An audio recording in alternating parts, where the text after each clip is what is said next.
En este segundo episodio de historias donde la violencia escaló a niveles peligrosos, escucharás anécdotas interesantes donde no solo el cómo se desarrolló la violencia te llamará la atención, sino el camino tan oscuro para llegar hasta allí.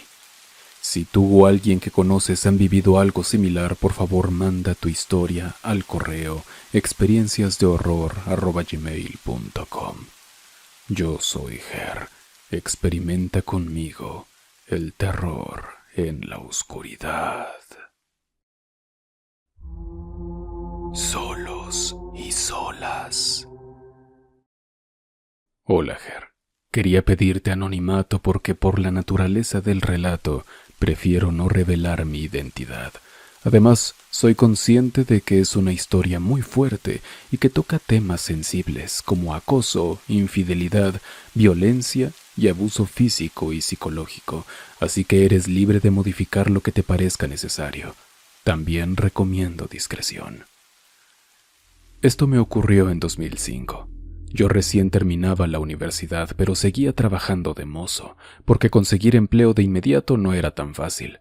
Estaba en un buen momento de mi vida, pero sentía que me faltaba algo, el amor, o al menos una pareja que me hiciera feliz. Lo que no tuve en cuenta era que yo tenía pésimo radar para elegir parejas. En ese tiempo tuve varias citas. Con algunas mujeres todo terminaba en la primera salida y con otras en la segunda o tercera. No duraba mucho con nadie y eso ya me estaba afectando bastante. Decidí empezar a ir a esos bares o boliches donde hacen noches de solas y solos, o sea, exclusivamente para solteros y solteras. Pensé que esa dinámica me ayudaría a encontrar a alguien, pero fuera de un par de citas con personas de esos lugares no tuve suerte. Estaba por rendirme después de casi 6 meses de puros desamores, hasta que mi suerte cambió al conocer a Carla, aunque para mal. A Carla la conocí en un bar, en una de esas noches para solteros. Verla sentada en la barra mirando hacia la gente con una expresión triste me conmovió. Fui a hablarle y le pregunté si quería bailar. Ella aceptó. Bailamos durante horas y después nos pusimos a hablar de anime durante todavía más tiempo. En esa época era difícil ser otaku y encontrar a otra persona con esos gustos fuera de mi círculo de amigos me pareció increíble. Eso terminó de enamorarme. Cuando el bar estaba por cerrar, fuimos a un hotel transitorio y tuvimos relaciones. Fue un lindo recuerdo. Ella se burlaba de mi pancita, pero también elogió mi pérdida de peso y eso hizo que me enganchara todavía más. Aún así noté algo raro. Miraba constantemente hacia la puerta. Me llamó la atención, pero no le di la importancia que debía. Cuando terminamos intercambiamos números y quedamos en hablar para concretar otra cita. Dios sabrá cuánto quería yo que eso funcionara. Pasaron los días que a mí se me hicieron eternos, hasta que por fin recibí una llamada de ella. Hablamos por horas y quedamos en salir otra vez. Esa cita fue bastante normal. Me enteré de que se había divorciado hacía poco tiempo. Recuerdo que eso me pareció una señal de alerta porque me lo había omitido al principio, pero yo ya estaba enamorado. También me dijo que quería hacer cosplay de Kikyo, de Inuyasha, y hasta planeábamos ir a la capital para asistir a una convención de anime y cómics. Yo estaba fascinado. Esa noche terminamos en otro hotel transitorio y volvimos a tener relaciones. Después de un mes ya habíamos tenido varias citas, además de una cuenta de teléfono importante por la cantidad de horas que hablábamos. Un día invité a Carla a almorzar más temprano y ella aceptó. Fue ahí cuando noté algo que debió haberme hecho parar de inmediato, aunque en ese momento solo enfrió un poco la relación. Carla tenía una marca blanca muy notoria en un dedo, algo típico en gente que usa alianza. Se lo comenté, pero me dijo que era solo un anillo que ya le quedaba chico. Yo mismo me convencí de creerle. La relación se enfrió un poco, pero luego salimos otra vez y ya no tenía esa marca, así que terminé creyéndole y todo siguió.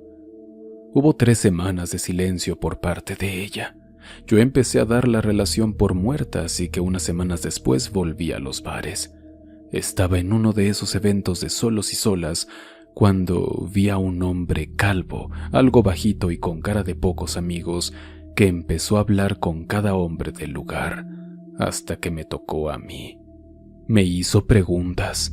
¿Dónde había estado cierto día, que era el día en que conocí a Carla? Si había tenido un encuentro con una mujer y si seguía viendo a esa persona. Apenas respondí las 2 primeras preguntas, ese hombre se levantó y salió hecho una furia. No conecté todo de inmediato, pero mi relación con Carla ya era un desfile de banderas rojas. Aún así yo quería darle un cierre digno, sentía que Carla lo merecía. Le dije a Carla que teníamos que hablar. Ella me respondió que también quería hacerlo, pero que tenía que ser en su casa. Acepté. Cuando llegué vi que era un edificio. Toqué el timbre y bajó Carla.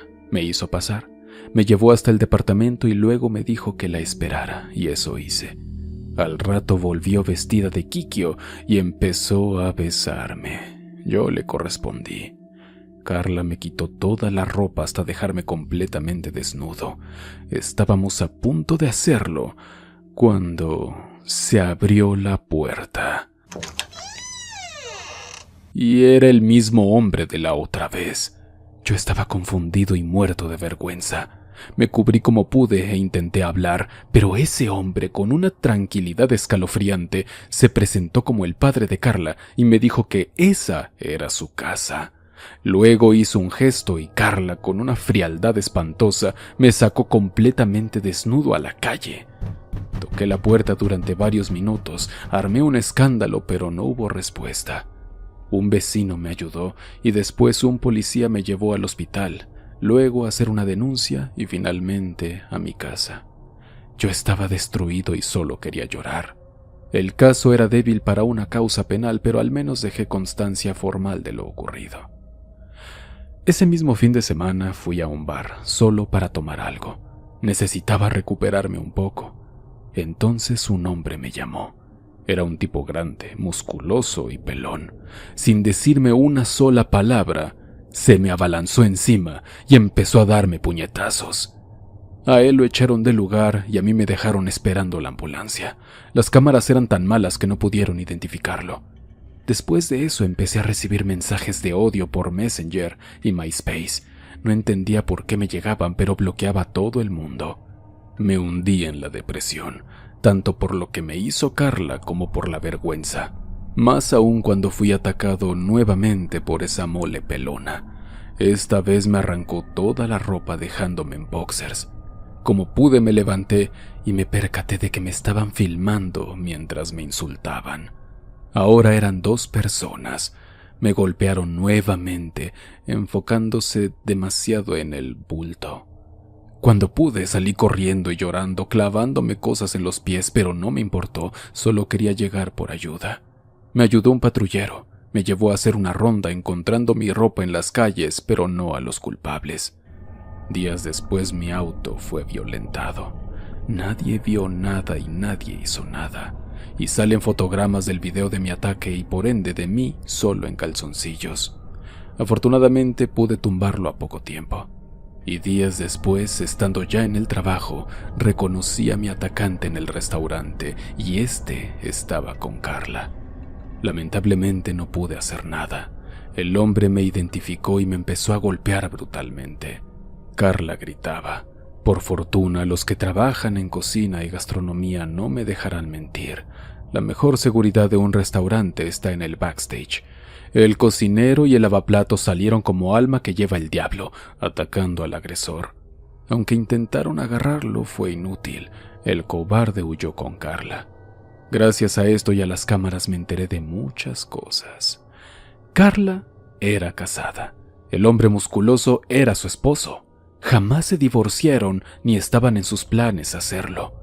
Ella tampoco trabajaba, se mantenía por su marido y lo más loco, tenían 2 hijos. Llevé esto a juicio, un juicio loquísimo. Él quería justificar todo porque Carla y yo éramos infieles, cuando yo ni siquiera sabía que era casada. Hablaba de que las acciones tienen consecuencias y de que era un hombre tranquilo pero que lo molestaron y despertaron en él a la bestia en su interior. Intentó pegarle al juez, se agarró a las piñas con algunos policías, se intentó escapar sin éxito, y me enteré de que yo no era solo la tercera rueda de la bicicleta, sino que el esposo de la mejor amiga de Carla y otros 2 hombres más fuimos los infieles, por así decirlo. Además, el esposo de Carla era el típico bully de la escuela y del barrio, no era especialmente querido. Cuando se dio el veredicto, luego de 3 años de pujas, dinero en abogados y dolores de cabeza, el esposo de Carla tuvo que pagar un montón de compensaciones. Perdió su casa, una muy grande, y su libertad por varios años. Carla y sus hijos tuvieron que vivir con su padre. Era común que en su MySpace publicaran fotos de sus hijos llorando y diciendo que no era justo que perdiera todo por una equivocación. Sí, muy cínico todo de su parte. Su padre no me dejaba de llamar para insultarme, pero los bloqueé a todos y fue lo mejor porque perdí el contacto. Por mi parte, con ese dinero, que ni siquiera fue el monto que habíamos pedido, compré un auto nuevo y me mudé de ciudad. También pagué kinesiología por algunas dolencias que me dejaron las golpizas, y en cuanto a las relaciones humanas, tardé muchos años en volver a salir y conocer gente. Desconfiaba de todo y de todos. Por suerte, con el tiempo salí de eso y hoy estoy más tranquilo. Me quedé con una lección. Si ves banderas rojas, actúa con precaución. Si ya ves un mar entero, sal de ahí. No vale la pena. Escucha a tu cerebro, no al corazón ni a otras partes del cuerpo, y denuncia. Denunciar es vital. El esposo de Carla estaba acostumbrado a que lo encubrieran y a no tener consecuencias, pero solo hay consecuencias cuando los hechos salen a la luz. Muchas gracias, Ger. Si tanto me odias, mátame. Buenos días, tardes o noches, Ger. Antes que nada, te pido por favor que mantengas mi anonimato. No estoy muy segura de en qué sección de tu canal podría entrar este relato porque no se trata de una aparición ni de algo sobrenatural, pero para mí fue algo que me marcó de una forma que todavía hoy no logro soltar del todo. Puedes adaptar detalles si lo crees necesario, pero me gustaría que la esencia se mantuviera, porque esto pasó, y aunque han pasado años, hay escenas que sigo recordando con una claridad que me enferma. Yo crecí dentro de una familia donde la violencia era algo demasiado normal. No era de esas cosas que pasan una vez y luego todos dicen que fue una excepción. No, en mi casa había gritos, humillaciones, amenazas, llantos y momentos muy tensos que podían empezar de la nada. Mis padres estaban separados desde que yo tenía 3 años, así que nunca tuve recuerdos reales de ellos como pareja. Para mí, lo normal siempre fue ir de una casa a otra, notar que entre ellos había tensión y crecer viendo que cada adulto cargaba sus propios problemas sin saber cómo manejar nada. Tengo una hermana mayor, le diré Kiki. Desde que yo era muy chica, ella tenía arranques muy fuertes. En ese tiempo yo no entendía qué le pasaba, solo sabía que de pronto se transformaba por completo. Podía estar relativamente tranquila y de un momento a otro empezaba a gritar, llorar, temblar de coraje o de desesperación y se iba a una esquina como si quisiera desaparecer o como si estuviera peleando contra algo que nadie más veía. Lo más raro y también lo más doloroso de recordar es que a veces gritaba que la dejáramos en paz cuando en realidad nadie la estaba tocando, ni siquiera estábamos cerca. Era como si para ella la simple presencia de alguien ya fuera demasiado. Yo era una niña y no sabía ponerle nombre a nada. Solo veía a mi hermana sufrir de maneras que no entendía y veía a los adultos responder peor. Mis papás jamás supieron cómo lidiar con esos ataques. Nunca hubo calma, paciencia o una búsqueda real de ayuda. Siempre era violencia contra violencia, desesperación contra desesperación. Mi mamá, a la que llamaré Celeste, era muy agresiva físicamente y también con las palabras. Podía pasar del enojo a los golpes en segundos. La arrastraba del pelo, le daba cachetadas, la insultaba con una crueldad que a mí me dejaba helada. No era solo corregirla o regañarla, era rebajarla, hacerla sentir como si fuera una carga, como si fuera un problema al que nadie sabía cómo soportar. Mi padre Antonio no era igual en la forma, pero también hacía daño. Lo suyo era más psicológico. Era de esos adultos que saben decir cosas que se te quedan clavadas, que te hacen sentir culpable por existir, que convierten cualquier crisis en algo todavía más pesado. Crecí viendo eso, crecí con la sensación de que en cualquier momento algo podía pasar. Aunque no me estuvieran gritando a mí, yo vivía en alerta. Bastaba un cambio en el tono de voz, un portazo, una mirada para que se me hiciera un nudo en el estómago. Nunca sabías cuándo iba a empezar todo otra vez, y cuando empezaba no había una forma real de escapar, porque incluso si te encerrabas en otro cuarto, los gritos atravesaban las paredes. Recuerdo especialmente una vez. Yo tendría unos 9 años, y esa escena no se me borra y creo que nunca se me va a borrar. Estábamos en casa de mi padre. No recuerdo qué hora era exactamente, pero sí recuerdo la sensación del ambiente. Esa especie de tensión previa que ya conocíamos demasiado bien.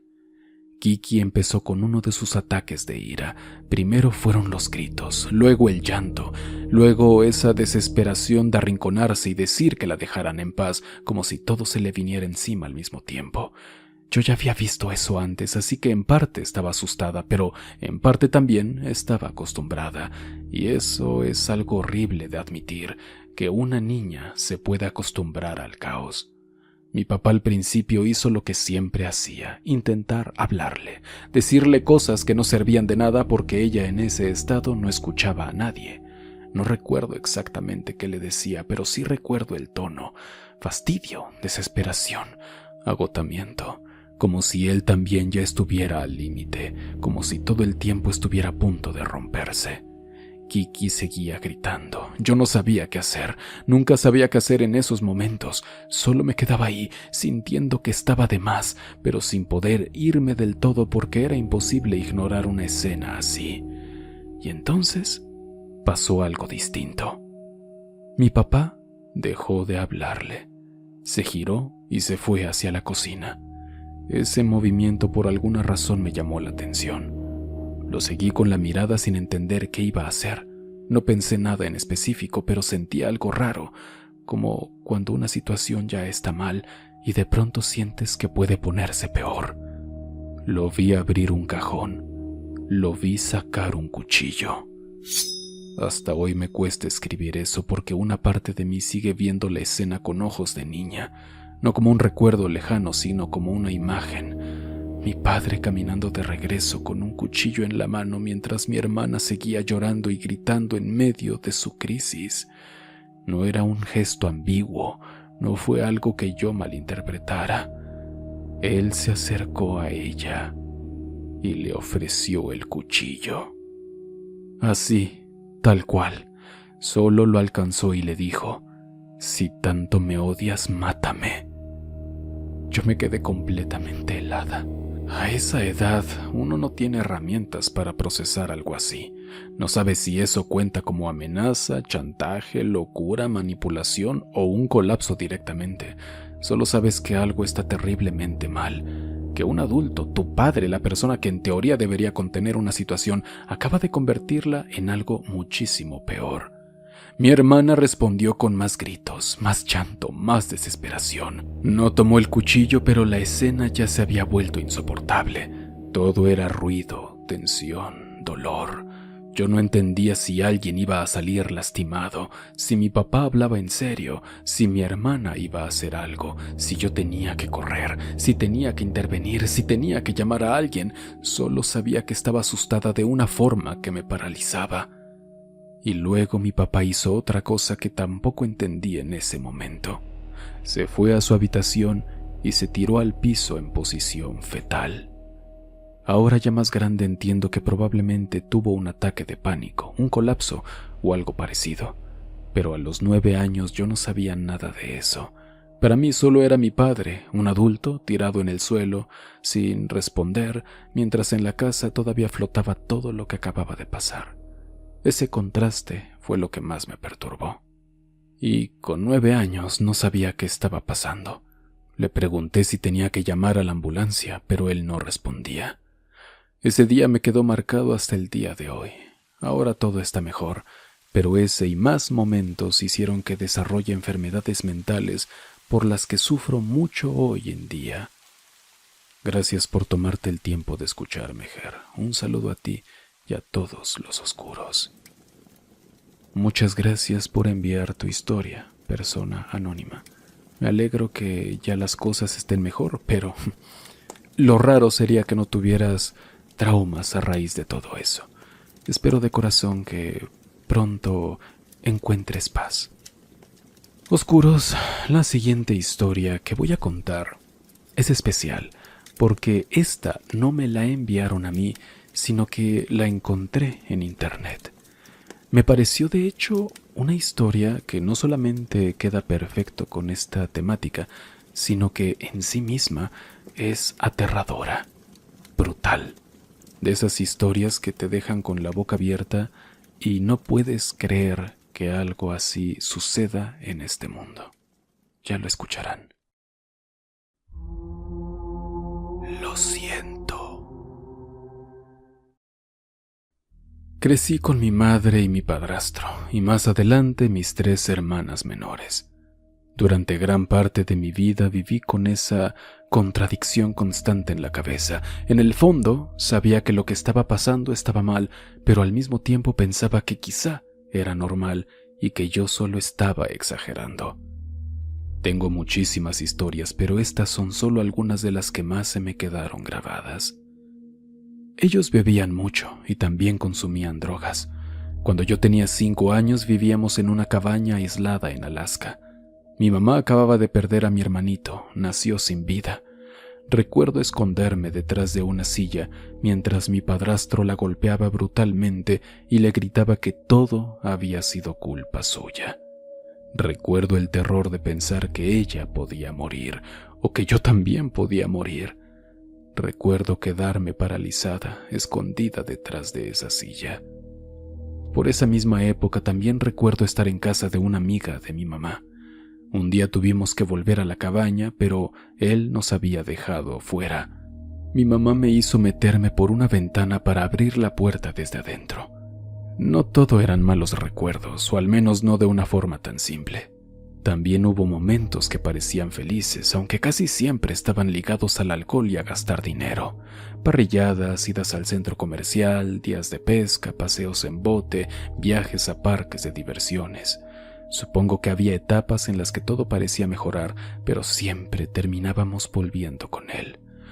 Recuerdo una vez que regresábamos en avión mientras él estaba en prisión por otro asunto, y mi mamá tenía la cara llena de moretones. Recuerdo la angustia, la impotencia y esa sensación de que si yo moría en ese momento quizá estaría bien, pero no quería que mi mamá muriera. A los 12 años yo ya cuidaba a mis hermanas menores. Una madrugada, como a las 3, mi padrastro llegó y me dijo que manejara la camioneta de vuelta a casa porque no podía encontrar a mi mamá. Fui conduciendo sentada sobre vidrios rotos, preguntándome qué tanto le habría hecho antes de que ella lograra escapar y correr hacia el bosque. Iba temblando, aterrada, pensando si mi madre seguía viva. Cuando llegué, ella estaba ahí. Poco después apareció él, y mi madre le roció gas pimienta, pero eso no lo detuvo, solo hizo que todo fuera más difícil porque a nosotras también nos ardieron los ojos. Recuerdo que nos decía que iba a matarnos a todos, que iba a prender fuego a la casa con nosotras adentro. A mí me repetía que me iba a reventar la boca. Recuerdo que me dio un cabezazo solo por mirarlo a los ojos. Recuerdo todas las veces que se lanzó encima de mí, de mi madre o de mi hermana, y nos estranguló. Todas las veces que golpeó a mi mamá, todos los insultos, todos los gritos, todas las peleas. Ahora todo eso se me junta en una sola masa borrosa. Es como una sensación inmensa que cargo dentro y que quisiera soltar, volverla algo más suave. Llega un punto en que son tantos recuerdos que sé que hay más, pero no logro acceder a ellos, como si mi cerebro los hubiera bloqueado para protegerme. También recuerdo una vez que intenté atrapar un bate de béisbol cuando mi mamá lo lanzó y terminé recibiendo el golpe en la cabeza. Ella iba tan acelerada que no me di cuenta hasta horas después de que tenía un chichón del tamaño de una pelota de béisbol. Pasé mucho tiempo cuidando a mis hermanas. Les daba de comer, las bañaba, las acostaba a las 3 de la mañana o más tarde, mientras me preguntaba dónde estaba mi mamá. Luego de pronto ellos aparecían y todo explotaba otra vez. Platos rotos, marcos quebrados, golpes, llantos y gritos. Conforme fui creciendo, gran parte de esa violencia también empezó a caer directamente sobre mí. Con el tiempo me volví rebelde y terminé repitiendo de algún modo la dinámica de las relaciones abusivas.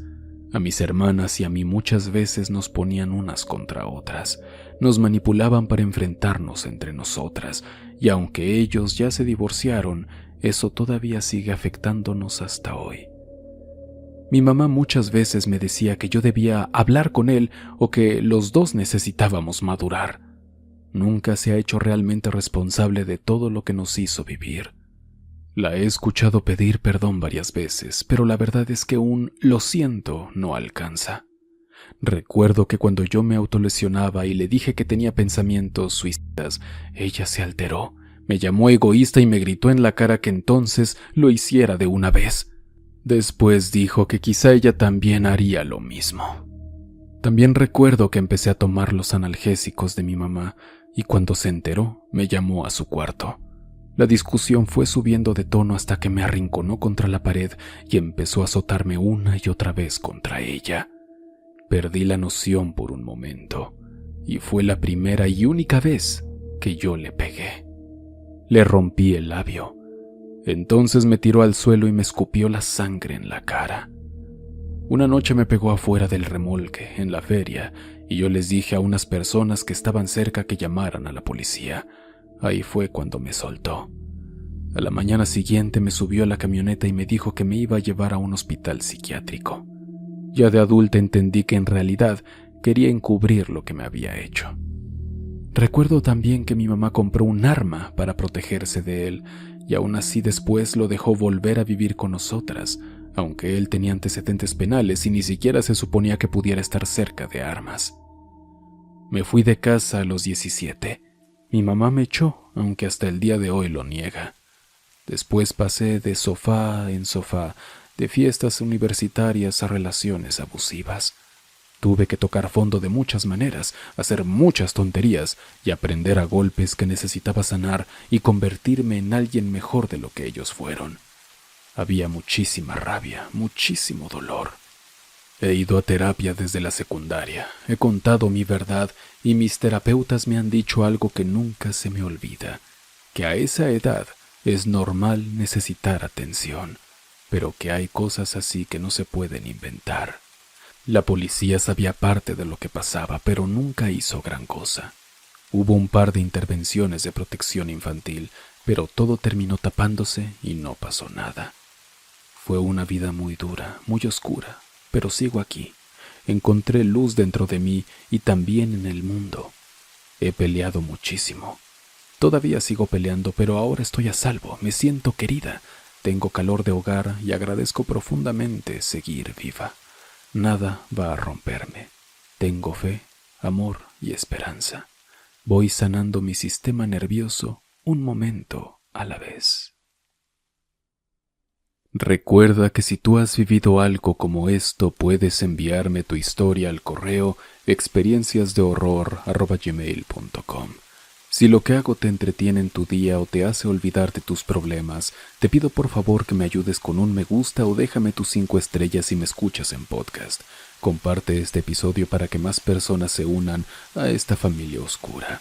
También te quiero invitar a mis transmisiones en vivo en Twitch, todos los lunes, martes y miércoles. Ahí platicamos bastante, tenemos un contacto mucho más cercano, hacemos video reacciones y bueno, en fin, se pone muy bueno, de verdad no te vas a arrepentir de pasarte por ahí. El link está en la descripción de este episodio. Yo soy Ger, experimenta conmigo el terror en la oscuridad.